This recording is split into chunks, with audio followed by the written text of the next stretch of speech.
Well, ladies and gentlemen, boys and girls, wherever this finds you, it's Team England's Lions Den 40k podcast. Happy Easter! As we record this, we're heading into the Easter weekend, and we thought we'd take some time to look back over some recent 40k and look forward to some 40k coming to us in April. You're joined by me, Tony Chu, captain of Team England 40k, and vice captain Chris Kinnear. Evening, Chris. Hello. First question, Tony. Yeah. How many eggs have you bought this year for Easter that you've already ate? Come on. Just one giant galaxy one. Just one? Just one. That's good going, to be fair. But it did give me, yes, the bloat. The chocolate bloat you get. Oh my God. I can't do anything. You've got to do it, right? You've got to do it. You're like, right, okay, we'll buy this for Easter, and then it's like a week before, you're like, fuck it, will you now? Standard. Team England, as you can tell, are already on the high level of physical training, dietary requirements to get to the peak level of 40k that you see out on social media. But no, well, tonight we're not going to talk about Easter eggs. We're going to talk about tournaments. And last time out, we talked about the UKTC major in Manchester, which is nice and local for myself and Chris. So we toddled along with some army lists, and we're going to run you through just the general overall showing of that event, some of the things that you can see from the meta shape up that's coming out of that, as well as the upcoming, is it the Labour 40k Cup or the Alpine Cup? Yes, the Alpine Cup. Yeah, which is probably one of the biggest team tournaments in Europe, and they've got 72 5-man teams in WTC format, with some little twists on it to make the event really interesting. So loads of lists to look into there. If you guys love list building, you love delving into the hows and the whys, and you love the team mechanics as well, it's interesting to see how a lot of these teams are shaping up, certainly at the top end, or what I'd consider to be the top end list in 40k. So Manchester came and went. Should we talk about you first, Chris? Take it back. Let's go. Yeah, let's do it. So still with me. Let's find you here, Chris Kinnear. I can't spell your name right, apparently. Well, no one ever can, so don't worry about that. So, well, first round. That's exactly what I typed in. Well, hold on a second. Let's remind people, just in case they missed last episode, heathens. Talk us through your list, Chris. So my list, very simple, not a lot of units. I completely missed last time out that it's called Tailored to Perfection. Yes, and we'll talk about that. And there's a Marky Dog in the background, which is very annoying. Only the best audio quality for Team England 40k. Thank you very much. Right. Okay, Chris, talk to me about Tailored to Perfection. So this list has 30 Immortals. It has 3 Chronomancers, one of them with the upgrade to allow me to pick up 4 units. What else have I got? I've got a Void Dragon. Is he the best Catan? Do you think he's the best Catan, Void Dragon? I think he's the best Catan in the current meta. Yeah. There's just so many vehicles out there, and he's just clutching in most games. He's just great, and even like his shooting attack is just so useful. Just for clearing out those last few Kassakin or whatever, like D6 plus 3 blast with strength 7, AP 1, 2 damage, Tesla, great profile. Yeah. What else? Double monolith, and then so the tailored to perfection part of this list is I put 9 heavy destroyers. Now I've not been running 9 heavy destroyers, all with a Gorse. So this is pure anti-tank beef, and I did this because I knew what other people would be taking. I knew there'd just be vehicles galore. Unfortunately, it led to my downfall, which will come later on. But, Don't jump the gun, because in your first round, you put Mike Riley's Black Templar as the downfall. Anything to tell me about that game?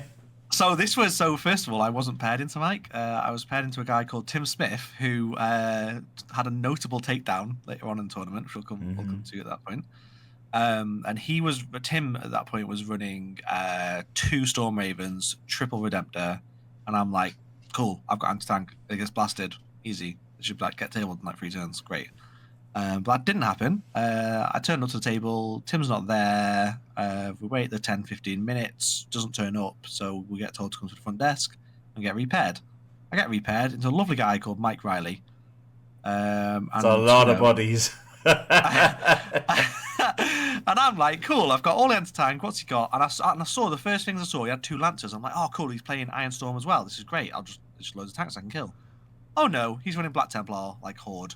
And I'm like, Jesus. Black Templar Horde with 2 Lancers. Yeah. Yeah, could you pair me into anything worse here? And I'm like, oh, no. On just on God. Dawn of War, I remember as well. So, this is not good. I think, So fortunately... he got quite a high score on that one, didn't he? 81? Yeah, it's just I couldn't take him off the primary. It just he had 2 bricks of 20 Crusaders, whatever they are. And at the end of the game, there was still 2 bricks of 20 with not a single model dead. Because the gameplay, the only way I could win that game is kill everything else and just leave him sat on 2 objectives of those 20-man bricks that couldn't move while I had the rest of the board, and that's effectively what happened there. So I was able to just outmaneuver him with the hypercrit jank, kill the Lancers pretty easily, kill the rest of like the little 5-man units. He had Sword Brethren, and when they come out, they actually die very well to the anti-tank guns. Yes. So that was the game plan. Worked, got my 100 points. On to the Boom. next. Came over, smiling at me, going, "Oh yeah, I've had an easy round there." Yeah, it was all right. Wow, it was okay. all right. And straight from that into another low body count list. Oh yeah, really low body count. So, but I have the tools for this one. So during lunch, I'm sat there with all the England guys, like having a laugh, going, "Oh, who's going to get paired into who?" Blah blah blah. Ed is sat right next to me. Ed goes, "We're going to play." I'm like, "This is half an hour before list is drawn." I'm like, "Oh, that'd be good, Ed. Yeah, that'd be good, Ed." So, what happens? We get drawn out of what 140 people that's still undefeated. I draw Ed, who sat directly next to me, who has just said we will play. Bit of President's there from Ed. Watch out for that. But yeah, Ed was running the Tyrannid Vanguard. Is it Vanguard? Oh, it's the Unending Invasion Swarm. The Unending Swarm, yeah. So basically, it's 40 gargoyles that just keep coming back. There's 2 units of 20. One goes out, denies all your primary, dies, gets respawned. The other 20 comes out, dies, gets respawned, and it's just that repeats. Then you got 10s around to back it up by a bunch of 10s, and then a bunch of big monsters. So the big monsters die just very easily to my anti-tank.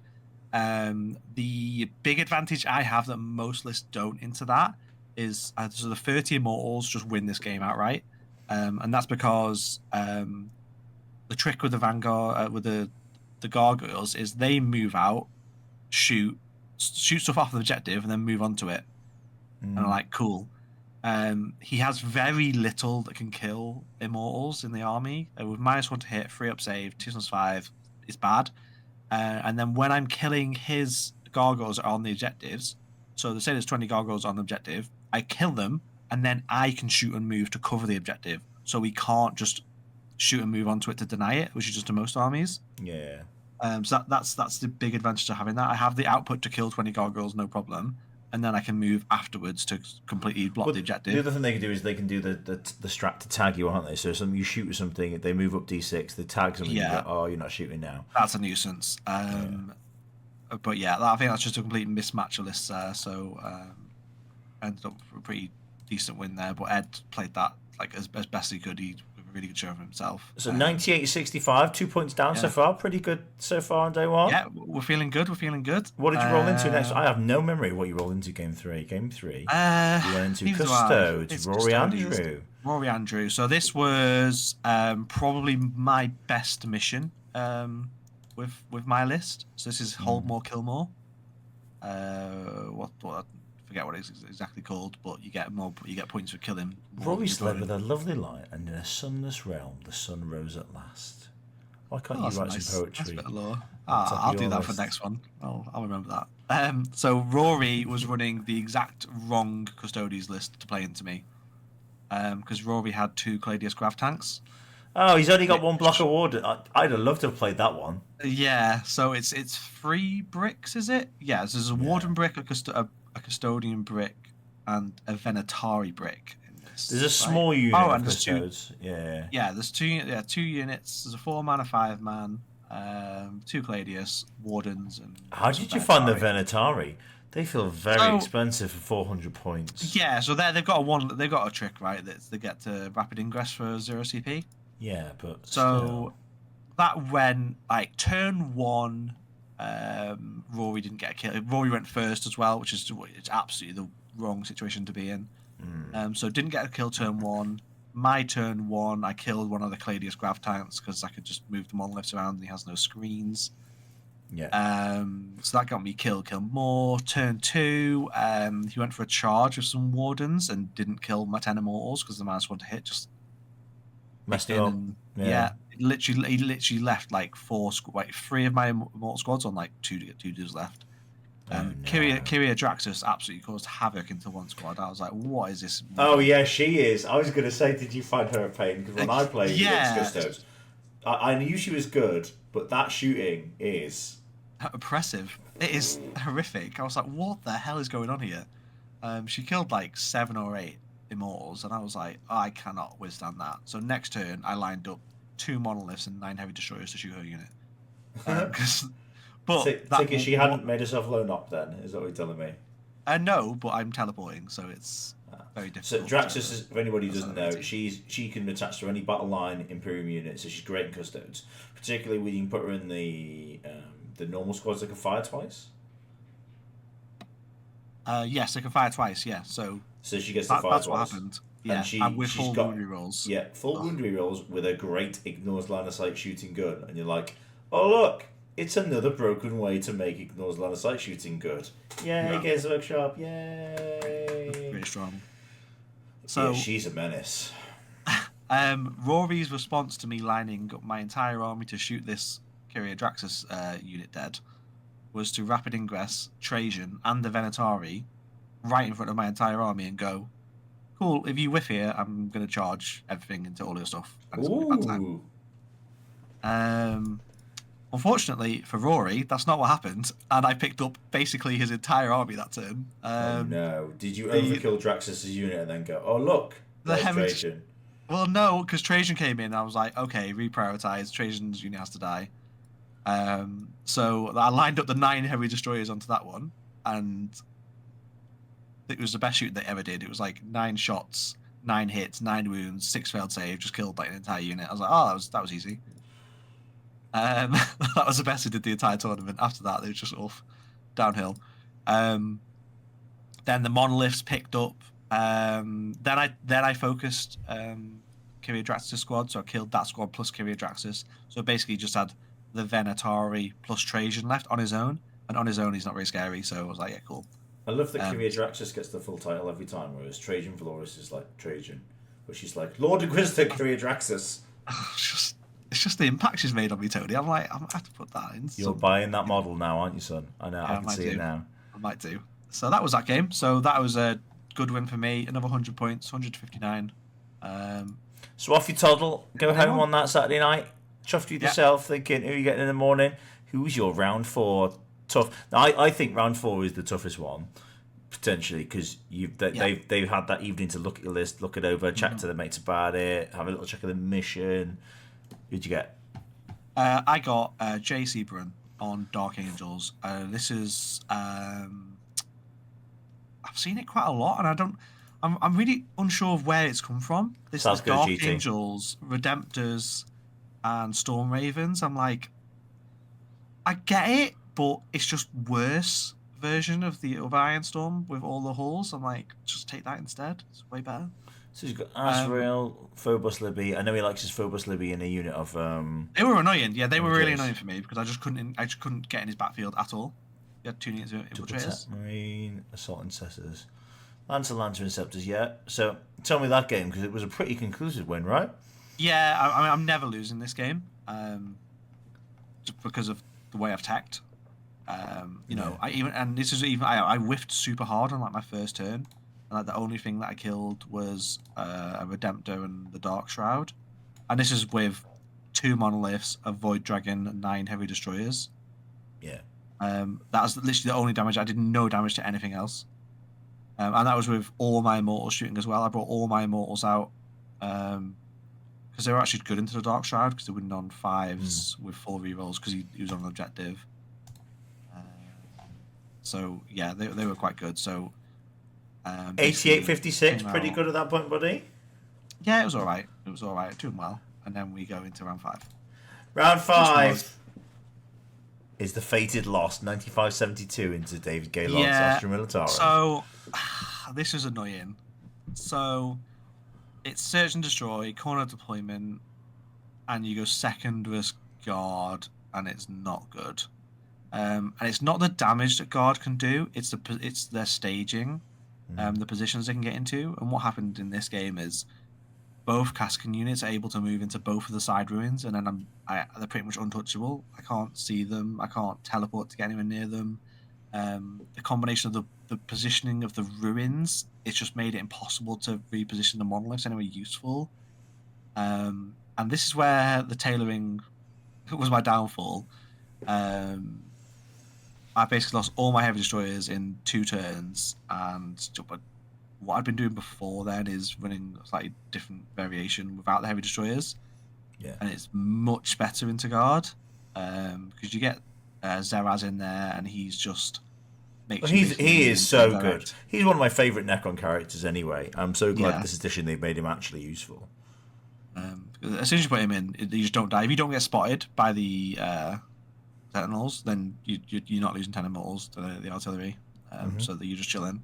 And then there's nothing in the list you can kill. You can shoot some monoliths, and cool, you'll half wound a monolith, and then it'll just activate the other monolith and leave that one at the back.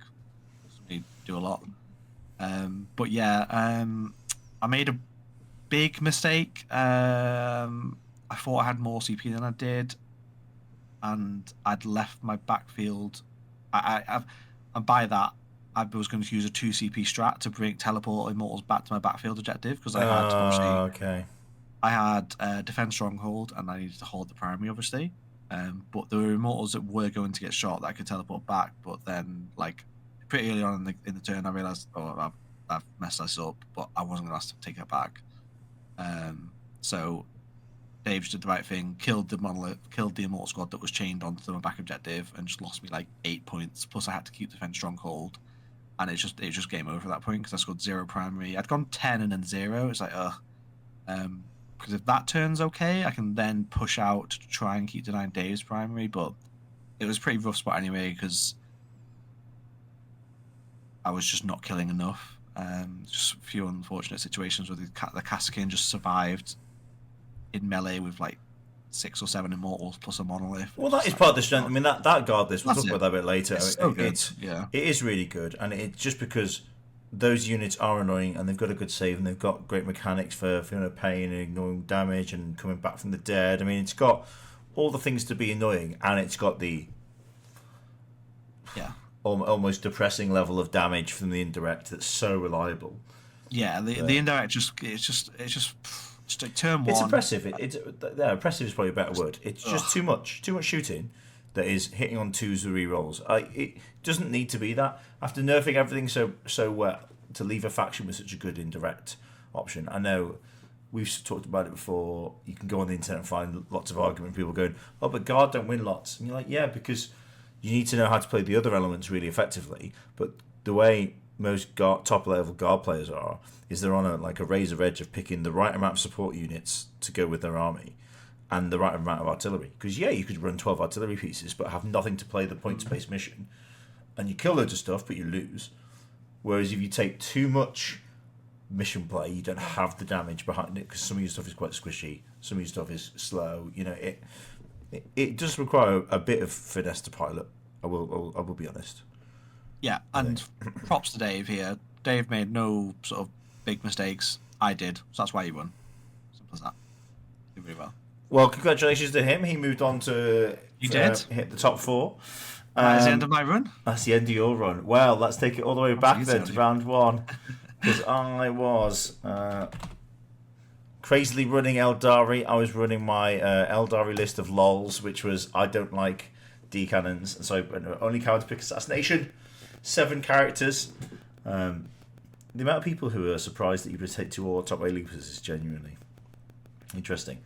Great character, but my problem was always that the first one, if you've only got 1, he's your warlord and he's giving you 2 CP, and this list needs 2 CP every single turn. So the other guy didn't die in any of the games. just kept him alive. And I still threw him forward like late game and stuff to do things. But then Baharoth and the 10 Swooping Hawks that he went with are probably my favourite unit in Eldar at the moment. They're just so good.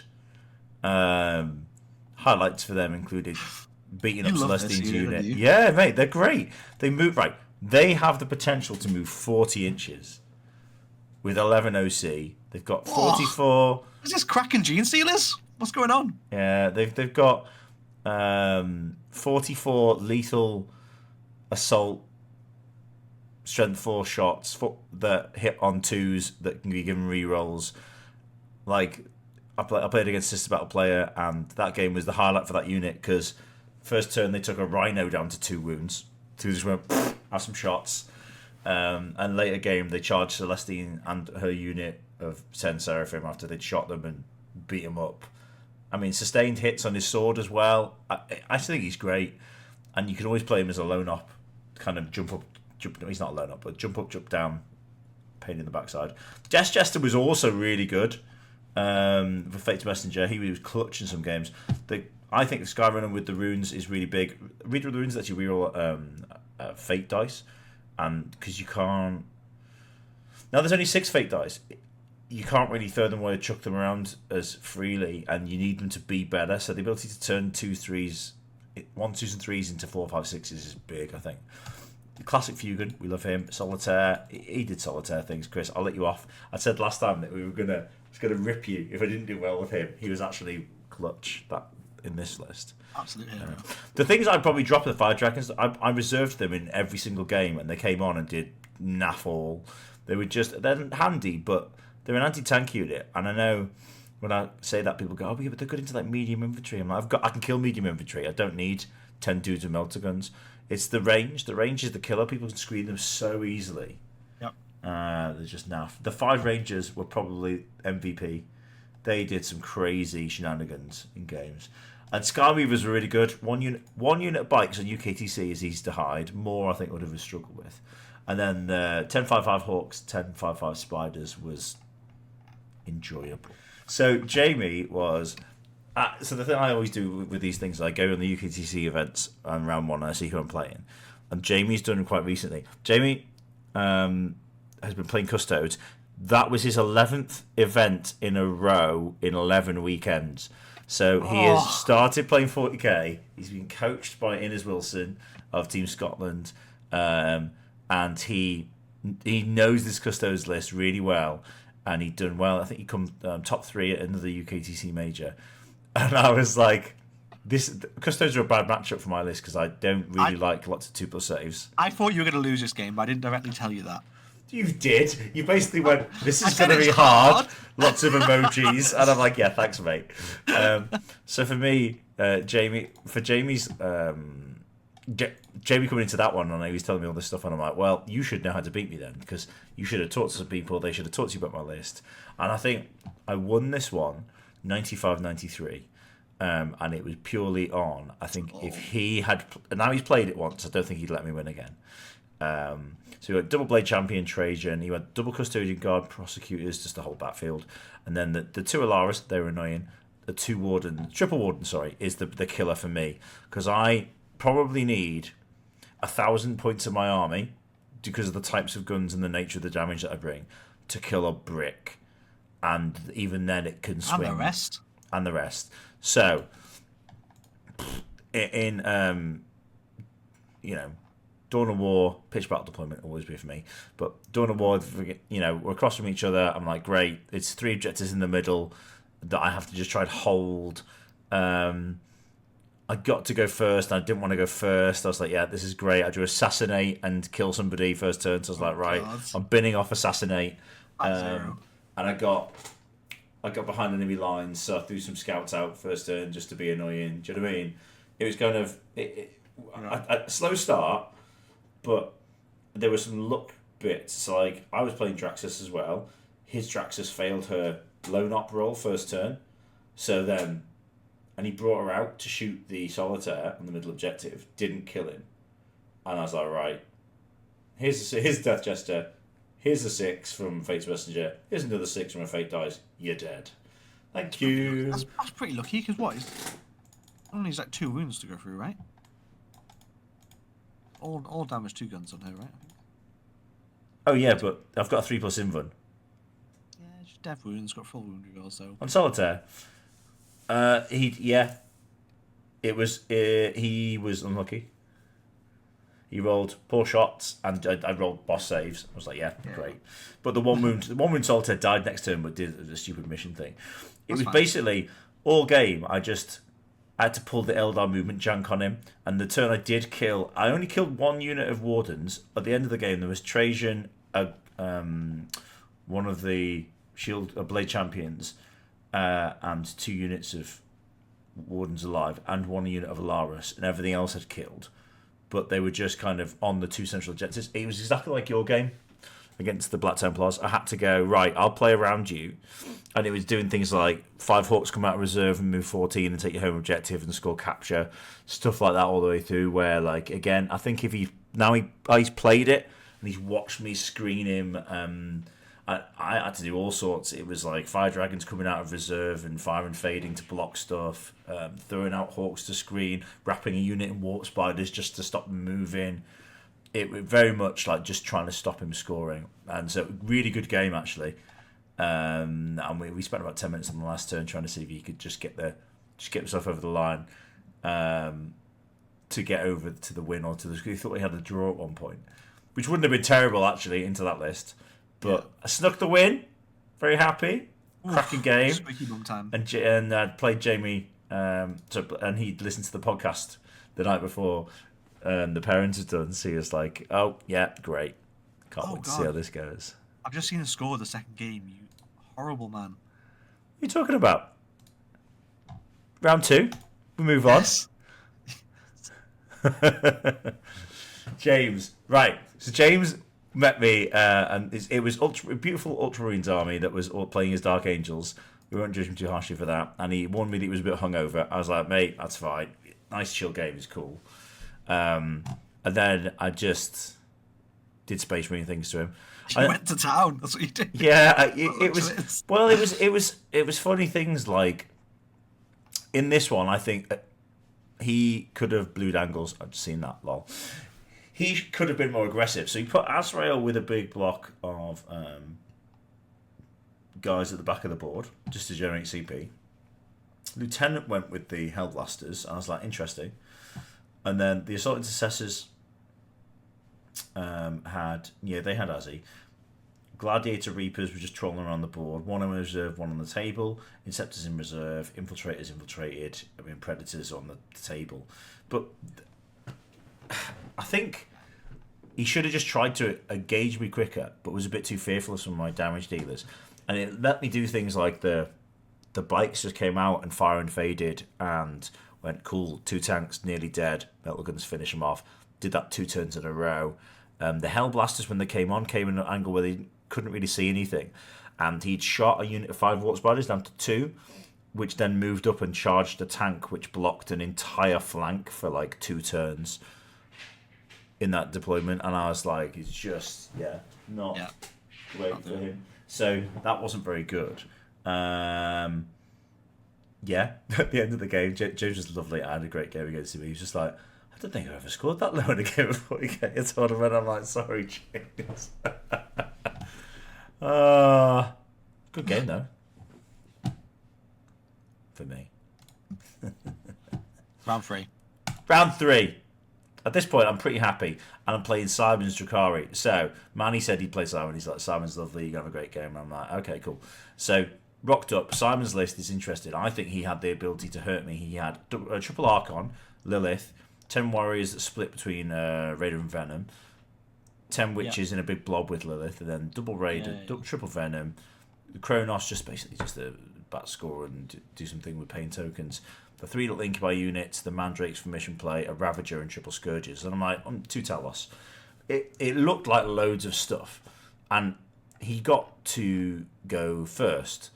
And that maybe wasn't the best for him because it was Purge. This one, wasn't it?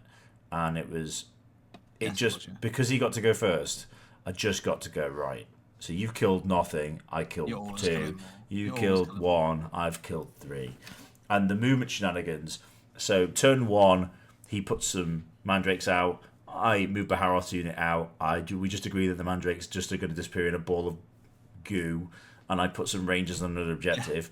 He moves stuff over in his turn to shoot the rangers, which between moving within 9, move d6, and then another phantasm, he basically got to shoot 1 venom and killed 2 rangers, so they survived. And then in return, that second turn, I killed 2 venoms, 2 archons, 2 units of incubi, another unit of mandrakes, and I'd overkilled the archon and his mates to the point that the solitaire who'd blitzed had to charge some scourges behind a wall, just because I was like, okay, I'm going to have to kill 7 things this turn.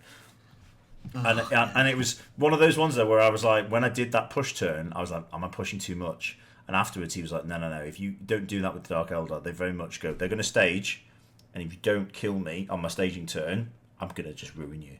And I think with the nature of my army with loads of little squads, and when he did hit stuff with Lilith, with the Archons, they just disappear. Yeah. Absolutely disappear in a ball of goo. Yeah. But no, Sam was really lovely. A great game to play on the Saturday game 3. Really chill, really easy going. You can woo, and it sounds bad, doesn't it, when people go, oh, do you mind if I just go and like have a fag or have a drink or something at the start of the game if they're going to be a bit awkward or if they're going to be bad with timing. He was, he wasn't making me roll 44 shots, re-rolling hits on 2s into 3s or into 5 mandrakes. He was just going, they're dead. Yeah, that's fine. We're not gonna play those kind of guys average games. But that was not a close game, just because my push turn went so well. Haywire were good in that one. Baharoth was good in that one. Yeah, good time. Yeah, Haywire, it's literally, 2 to go through, kill a Venom? So yeah, that was it. And I was like, oh, that's just so good. So I could stay... And then you just kill the content so easily as well. Yeah, I'd put... With the Fire Dragons in reserve for that in one side, he put Venoms in those ruins that were open. On the side where I could put the bikes. So because they move so quickly, I go, well, you haven't actually got that much long-range shooting. So I can, I can drop mine to hit on them if I don't want to fire and fade them, or you draw an angle. So it wasn't too bad. So I'd had a pretty good day 1. I was like 3-0. Snuck through that first round where I should have got a drub in. Got through the Space Marines. Dark Eldar could have been tricky, but it was okay. I went into round 4 against Jack Tight with his Sisters of Battle. And that was one that on paper I was like, oof, okay. I made sure I didn't actually look on the Saturday night who I was playing. I was going to have a look on the Sunday and just see. I've played Sisters before though, and I came into that and going, I'm pretty sure I know what all the tricks are. I know about that they're going to try and like mitigate combat hits with tagging things, and I get all the faith-less shenanigans, shooting on death. His army doesn't really have stuff to really draw on, like shooting on death though. The combat side of it, yeah, that would be useful, but again, I haven't really got any combat units. Fugin's going to hit something at some point, and if you've set it up so you could charge 2 things and you can tank hits, you've done really well.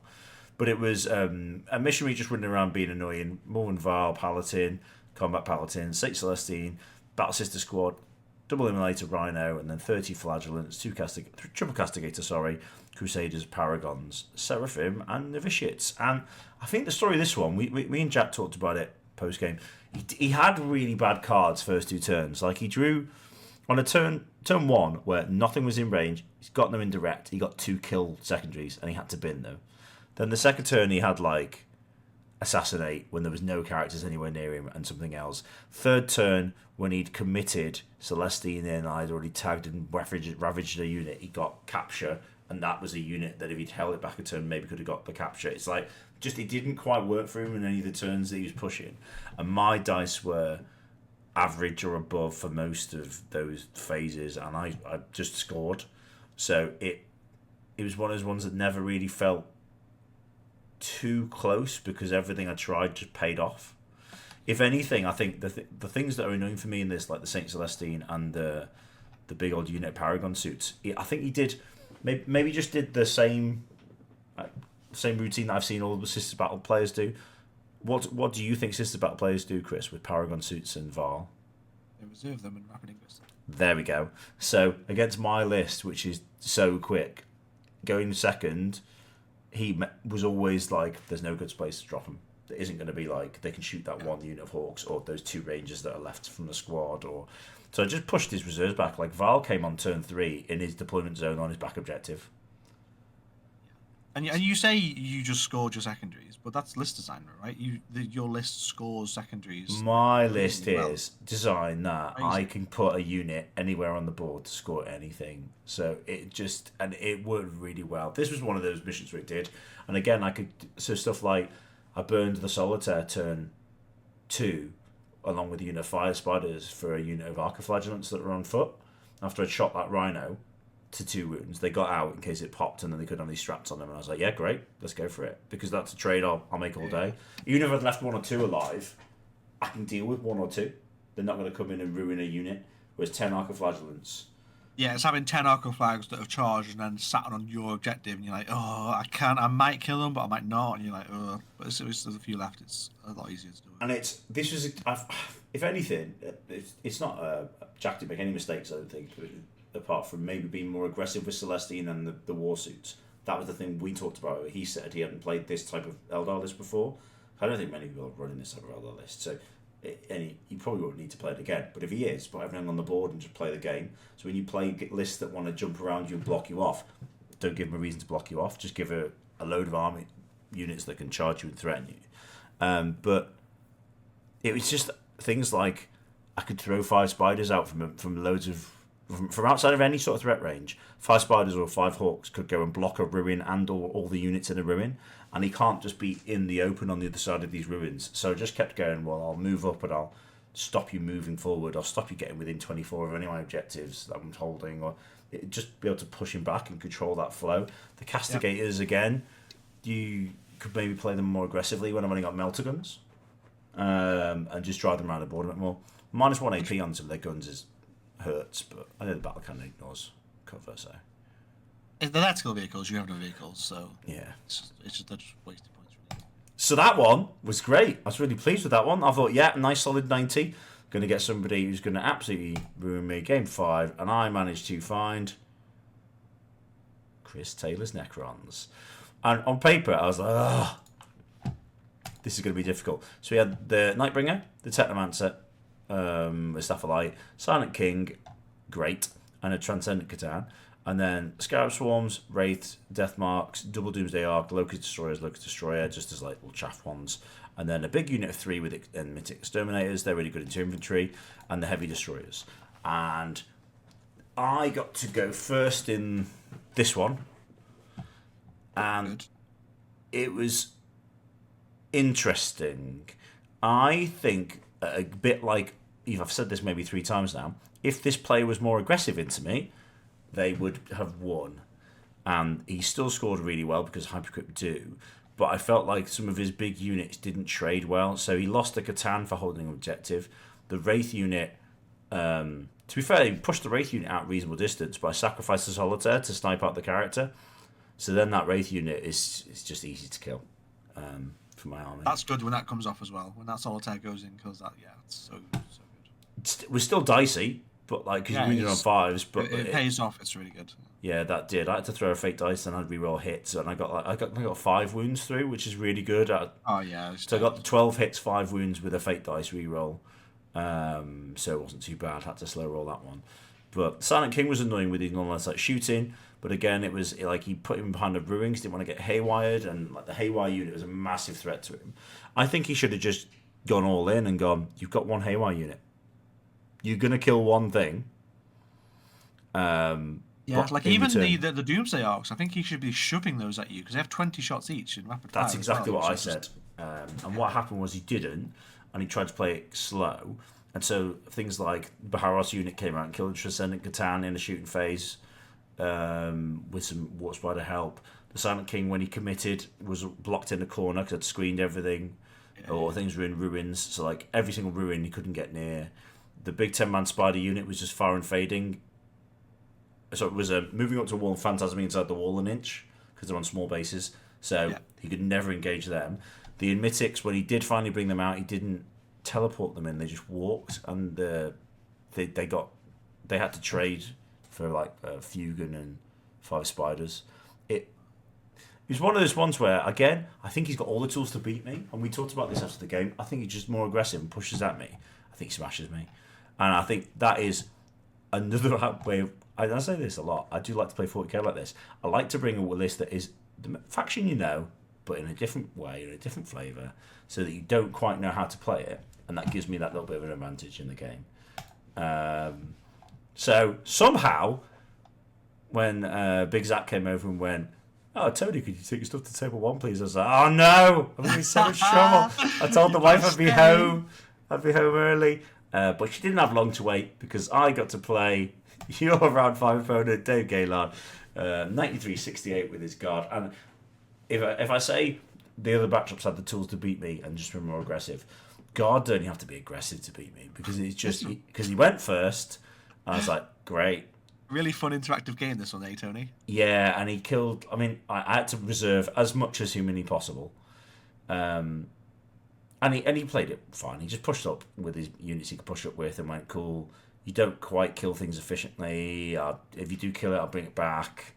It wasn't a difficult game for him in any way. There was a great point where he was playing it kind of nice and loose, and he left like it was turn 3, and I'd done second, and I came to bring on Fugan, 5 bikes, 5 Watt Spiders, and the big Baharoth unit, and he'd left an 18-inch gap in his deployment zone. So, and I drew Assassinate and Capture, and I went to discard it, and I went, oh no, wait, there's a big gap in your deployment zone, I'll just go there. And he's like, he started to go, well, I shouldn't have left that gap. And I'm like, yeah, I know, but you have, and you win it anyway, so let's just play it through. So he still wiped me out, but he was most annoyed that I managed to kill Horsey Boy, his big old unit, take his home objective, wrap 2 tanks, and it was like, yeah, a bit of fun at the end. And I was playing for 3rd place because there was the chance of a golden ticket on offer, because both Dave and Josh have been to the UKTC events and won, and for Games Workshop's golden tickets to the Atlanta World Championships every winter. It's 1 per event normally, and if the players have won it, then usually the tier will look to pass that down to the next person. So somehow or way, because Josh Roberts had beaten Richard Grint's Admech, he helped you there. He showed absolutely zero mercy. Well, to be fair, I think I was about 25 or 30 points ahead of Richard anyway, going into that kind of pairing. I think you were a lot further ahead after that game. Yeah, well, that was that helped. But also, I mean, 68 points is not a bad score to get in the losing round, so that wasn't terrible. It was good just to play it out, and I was just to see if I could make some plays. I think probably there are things I can do to that Eldar list to make it better to play guard. But the things I've done to it at the moment were to make it to play Necrons, and to give it chances to some builds, whereas I can't engage with these units at all.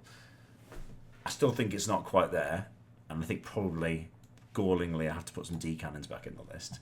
But good overall. Really pleased. And then that meant that Josh Roberts got to play Dave in the final game, and Josh is on an absolute tear with his Necron kind of triple Wraith Canoptic Court list, isn't it? Yeah. Well, Dave's running that guard list, and they've played a few times, and 90-88 is a really close game at the end. Just down to where the cards came out a certain way. Big shout out to Richard Grint from Try Hard Wargaming. He ran a really cool Admech list. Was absolutely smashing it over the weekend. So what did he go? 193, 88, 98, 85, and then just the loss there into Josh. Triple Skazari Marshals in the Hunter cohort. Then Rangers, Vanguard.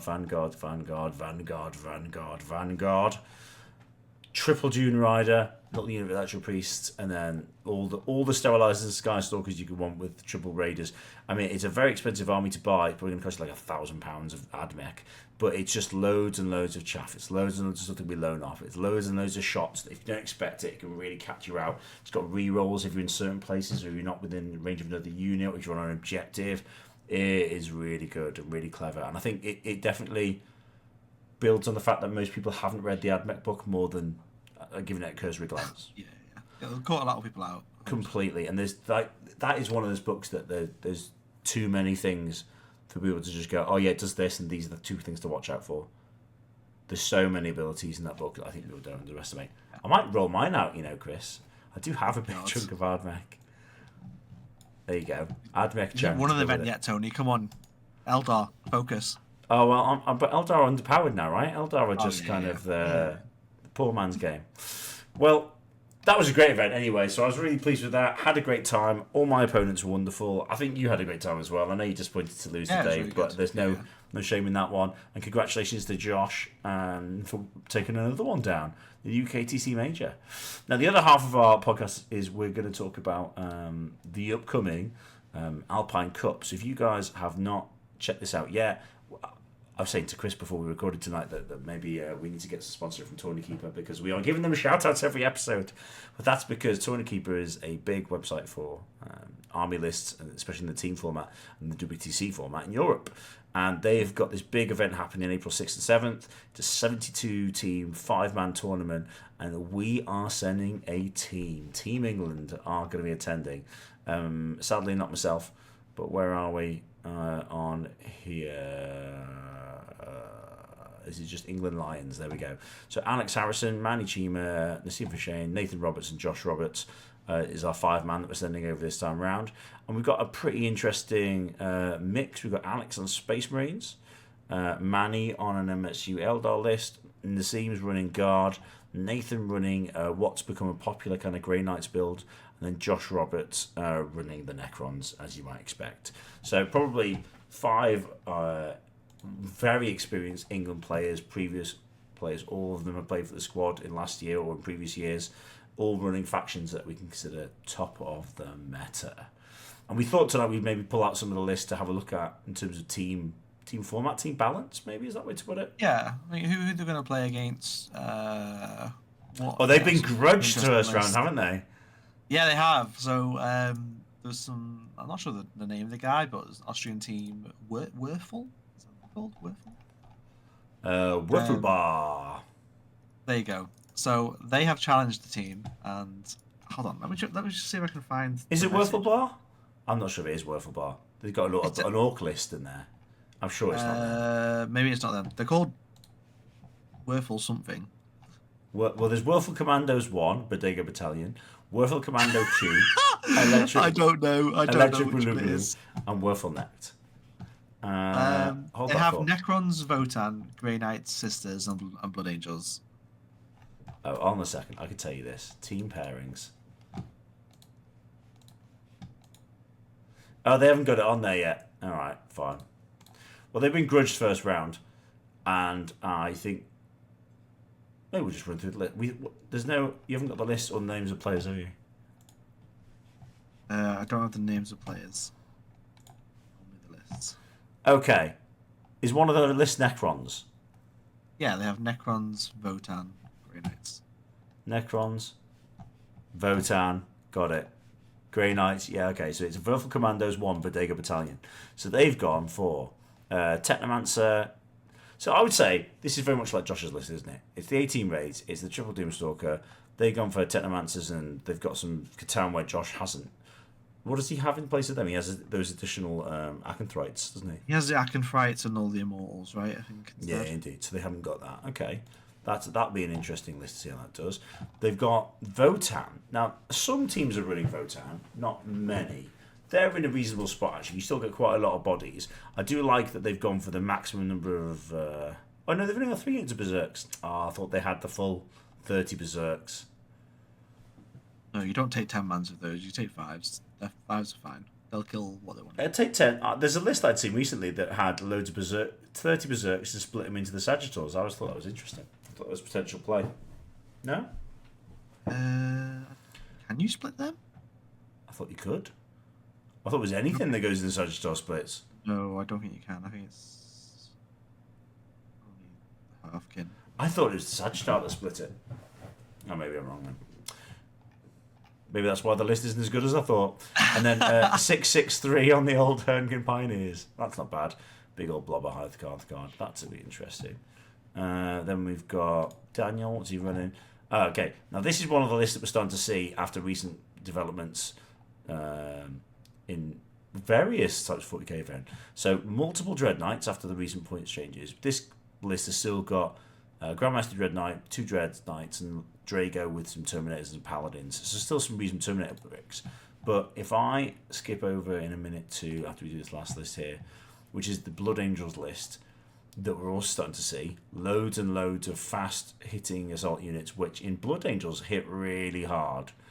With the strength bonuses they're now getting attachment, with the +1 to wounds, with the strats they've got, they really, really do trade exceptionally well. These Death Company units are absolute nightmares if they get to touch anything. Watching and what you'll see is like a trend for Alpine list specifically is very heavy melee lists. The Alpine terrain, if you look it up online, it's extremely dense, very good staging points for melee armies. You'll see World Eaters, this Blood Angels list, doing really well on these boards. So it's slight change, slight variance the list you'd see elsewhere. UKTC boards maybe not as good, but Innis ran this and went 5-0 basically.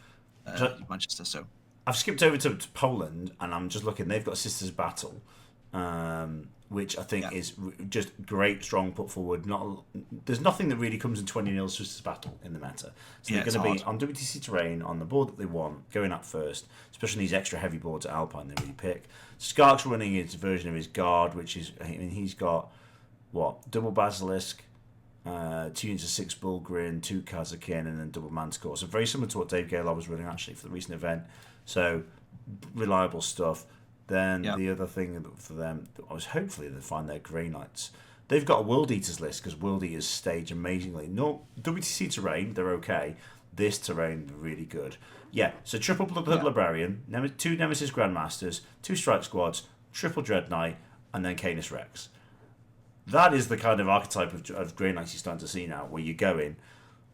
Characters that drop in and do crap loads of more wounds. The Dread Knights that are super speedy, shoot really well, hit things really hard. The Strikes that give you sticky objectives and are actually quite annoying to kill still. And Canis Rex is a bit of a beast, really, isn't he, for 435? He's all right, but I'm not sure what he's doing. I think in this list, he's standing on an objective in the midboard, completely stopping you taking it, going, can you really ignore all these Dread Knights to shoot Canis Rex? Yeah, I see your point. Because that's the problem with Knights, isn't it? With Knights, you leave yourself out of charge range for a certain amount, and you throw the rest of your army into the Knight that you need to kill that turn. But if there's 5 Dread Knights pushing you, and Canis is the backfield holder, you're probably in a bad position at that point. So that's interesting. And then this Nightbringer, Void Dragon, Chronomancer, Caesar's, Transcendent Catan. So triple Catan list with a monolith. Good old Hyperphase. One monolith. You get 20 warriors. I'm going to assume that the 20 warriors are with the Plasmancer in this squad. And the Plasmancer has a Risen Tyrant for full hit rerolls. He does. And that combo is Plasmancer gives them lethal fire. Well, they have lethal hits. He gives them critical hits on 5s, so they get 4 hit rerolls with AP2 from Zeraz. Nice. Yeah. So it's 40 shots, AP2 that are auto wounding on 5s to hit with 4 rerolls. So it's damage. It's a lot of damage. And Team Germany, another one of the top WC teams that are going to be there. They've got a Black Templars mech list, which is very similar to what Alex Harrison's been running and what he's running this time. They've got the Storm Raven, although I think our team has dropped that now for this event, just because I think there's better options, maybe give you the less easy to take down for your opponent. The Storm Raven is a big old model that can be hard to move around. They've got a surprising guard list with lots of Bulgrin, and they've gone Manticore, triple Medusa carriage battery. Interesting. So definitely tweak it on a Basilisk. Like so it's still 4 or 5 artillery pieces, isn't it? Yeah, it's 5. Yeah. But the batteries are 110, so it gives you a bit more play for getting stuff on the board. Not quite as good. The Medusa's a bit shorter ranged, but the shorter range and no rerolls, and they die very easily. If they get seen, they're dead. Yeah, completely. So don't play Hypercrypt. But then we've got another Grey Knight list, which has got triple Dread Knight, triple Grandmaster Dread Knight, fair play, triple Librarian and Stern, and then a Redeemer. They've got one Redeemer. They're nearly there. Intercept Squad, triple Dread Knight. I mean, that is very close to what Manny and Vic were both running at the recent UKTC event. If you go back to our previous episode, you can hear about that list and our thoughts on that one. But it is a very impressive list. And Stern as well. Stern as a get back up character is another mission play piece that they can throw out. Has a reasonable psychic shooting attack, hits well. It's a great... The book is looking really interesting now for Grey Knight, so I do think there's some cool stuff in there. Yeah, I think they're not quite there. I don't think they're going to get a codex anytime. I don't know. I looked at... There's some great games I watched at the weekend where it was like just a...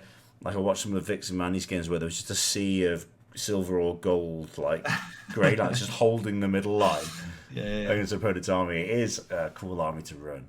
But that is starting to become an archetype. I mean, when that first got run at an event, people were going, "Well, why is this guy running?" Just a couple of weeks ago now, why is this guy running 5 Dread Knights? It's not going to work. The army's ridiculous.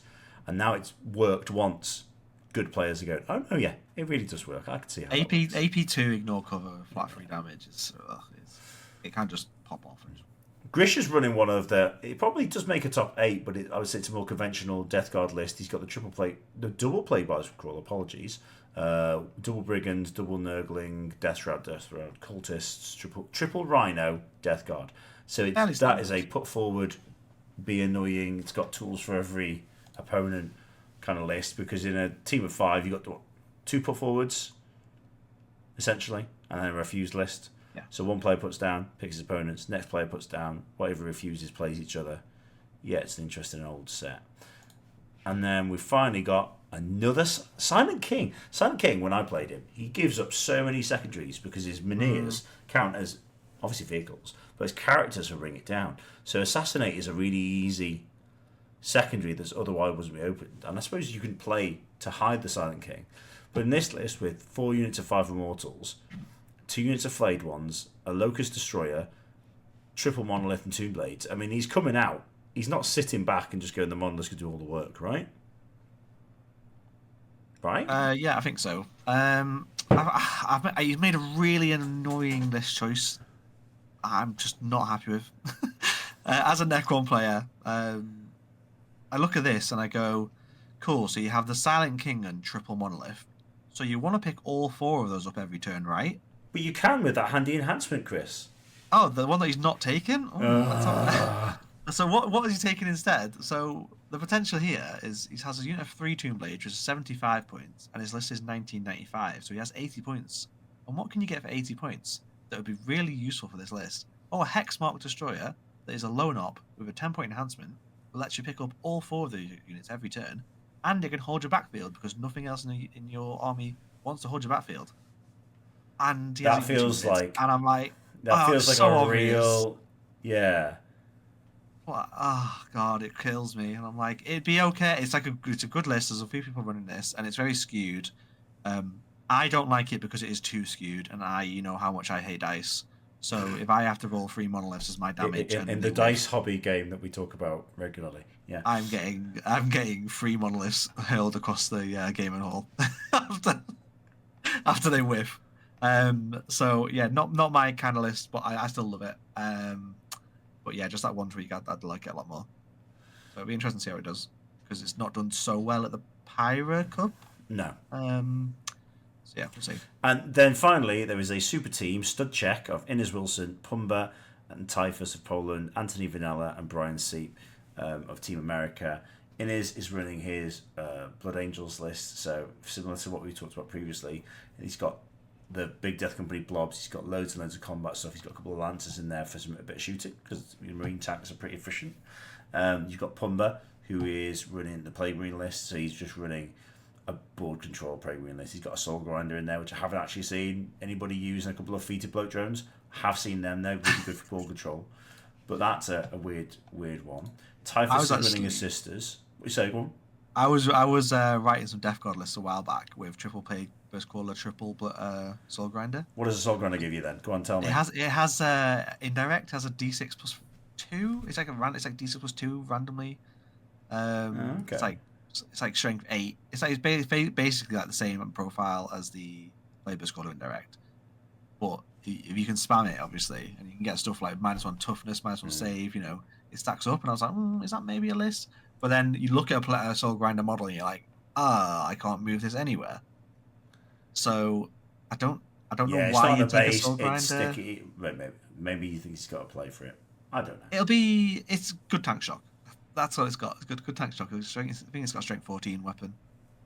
So Typhus has gone for a fine selection of characters in his battle list. 30 Arca flags, selection of tanks. He has got an Exorcist, Pantheon engines to play missions, and then Seraphim and Zeraphim because they're just great price units. He's a very good system battle player, so he's going to be a great point scorer for them.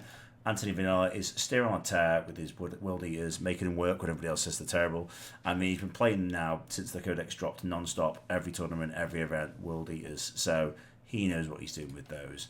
And Brian Seep, to finish off, has gone for Thousand Suns, who are having a bit of a comeback, actually. After they got their points nerf in the last data slate, lots of people who had been playing them put them on the shelf, said that, well, they can't play the game now, they don't do the damage.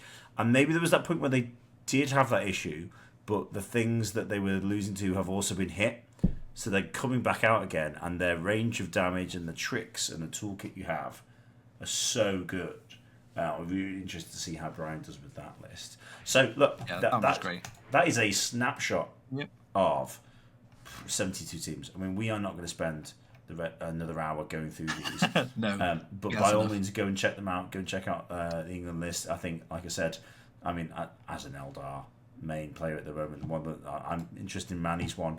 He's gone for Illic of Rain, triple Shadow Spectre, Shard Runners, 4 Skyweavers, then triple support weapon, Swooping Hawks, Troop, triple Warp Spider, triple Scourge.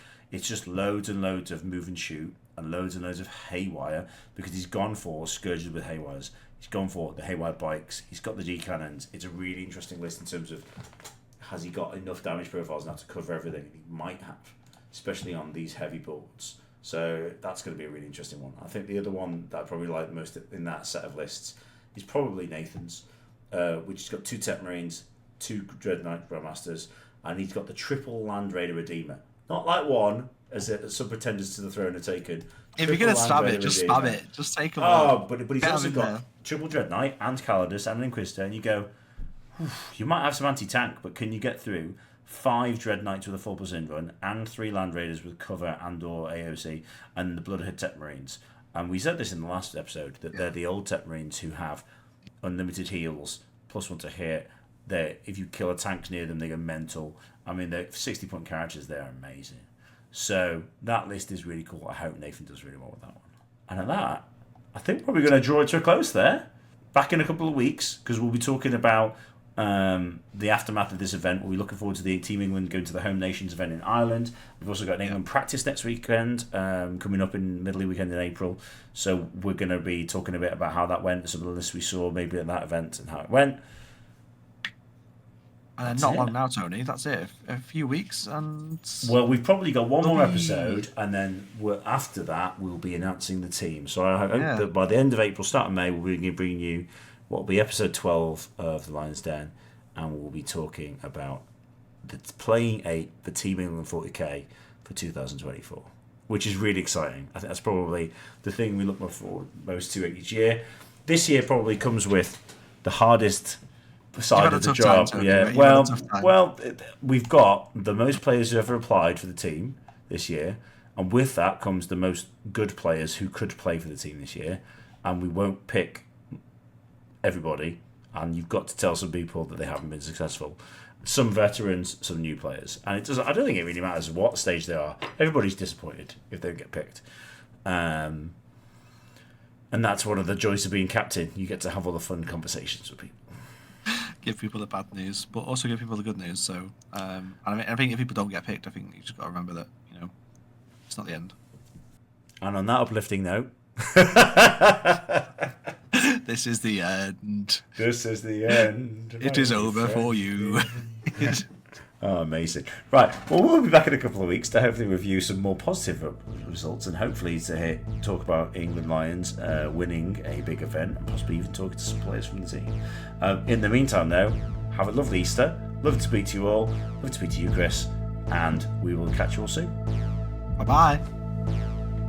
So at the end of another successful episode, the only thing left to say is if you guys could hit the like button and even hit the subscribe button for us, that would really help us to grow YouTube. You can find out more about Team England through our Facebook link below and our Discord. Feel free to join and get involved there. If you want to even support him even further than that, you can find us over on Patreon as well. And this podcast is available via Spotify and all good podcasting services. Until next time.